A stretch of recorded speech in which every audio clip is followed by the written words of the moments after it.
Hola, muy buenas a todos equipo, soy Alejandro Sabó de Living for Football y en el vídeo de hoy os traemos el análisis de la final de la Champions de 2020, la cual enfrentó al Paris Saint-Germain contra el Bayern de Múnich.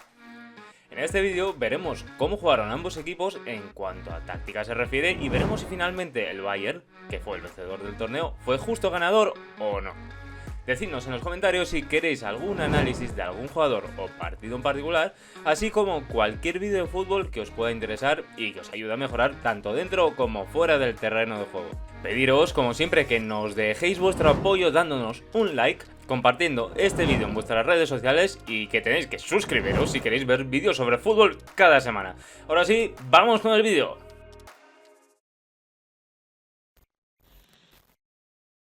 Para empezar a comprender cómo jugaron ambos equipos, veamos las formaciones que salieron a priori.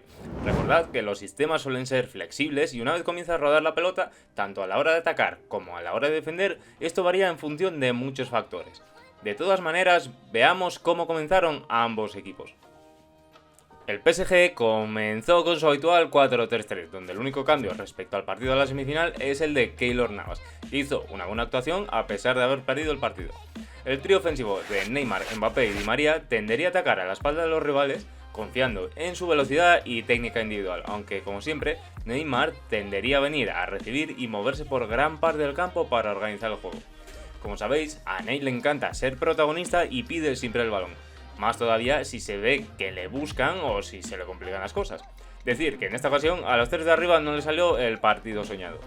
Por otro lado, Marquinhos y Paredes tenderían a bajar a recibir y Ander a quedar un poco más entre líneas y hacer la presión arriba, aunque es verdad que sí que intercalarían. Bernat y Kehrer, con buen recorrido, buscarían sumar por sus respectivas bandas. El Bayern, dejando de lado su calidad individual en cada posición, jugó como un equipo en todos los aspectos. La tendencia del equipo alemán es subir a los laterales mucho para tener superioridad numérica en muchas partes del campo y suelen dejar a Álava y a Boateng acompañados de un solo centrocampista en muchas ocasiones del partido. Jugaron así toda la Liga de Campeones y se notó la confianza y superioridad del equipo germano. Müller se dedicaría a moverse por todo el campo para combinar y organizar, buscando dejar los mejores espacios a Lewandowski o cualquiera que se incorporase. Goretzka organizaba, pero esto corría más por cuenta de Thiago, que dejó un partido para marcar. Goretzka tiende a subir para acompañar a los atacantes y así hacer dudar a la línea de medios y defensas del otro equipo, pues tanto Gnabry como Coman se incrustaban en el centro del campo teniendo superioridad numérica en muchas situaciones del partido.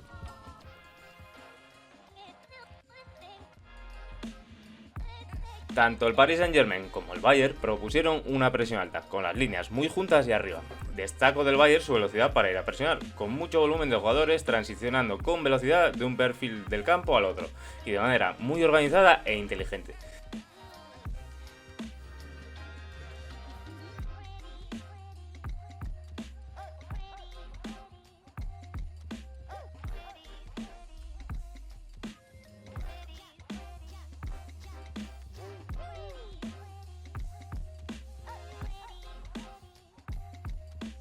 En este aspecto, al Bayern le salió mejor la jugada, visto el resultado, y jugaban con un espacio entre líneas mucho más corto que el Paris Saint-Germain, que a pesar de ir a presionar de manera alta, les costó mucho más que al Bayern robar en buenas y altas posiciones.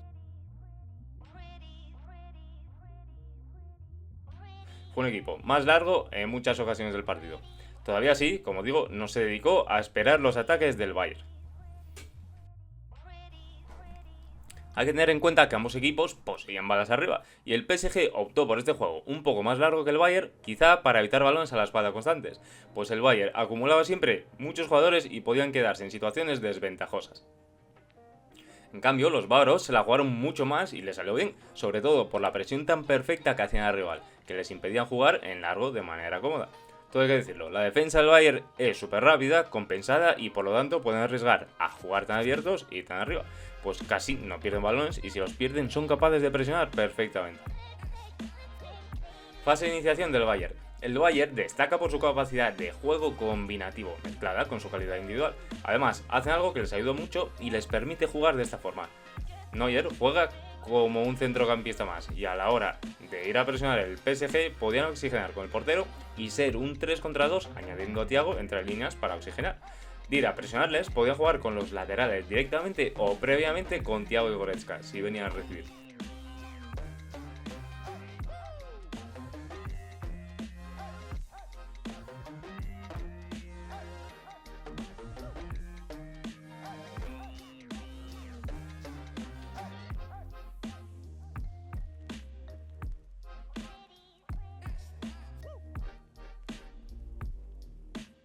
no tenían prisa, pues tienen el equipo muy abierto y calidad para mantener la posesión.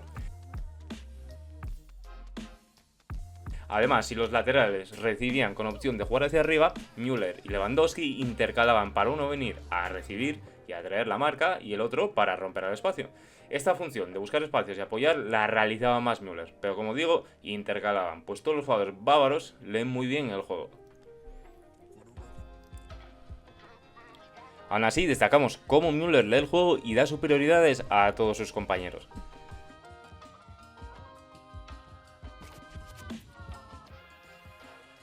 Fase de iniciación del Paris Saint-Germain. El PSG suele meter a los centrales dentro del área, siendo presionados estos por Gnabry y dejando los laterales del Paris Saint-Germain solos, entre comillas. Marquinhos haría una función muy parecida a la de Thiago en el Bayern.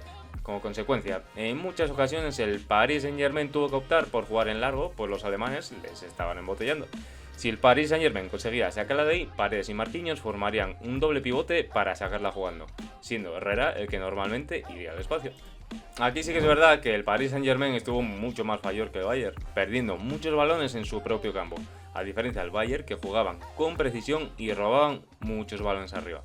Lo más usual era que Neymar recibiera entre líneas y tanto Mbappé como Di María cortasen al espacio.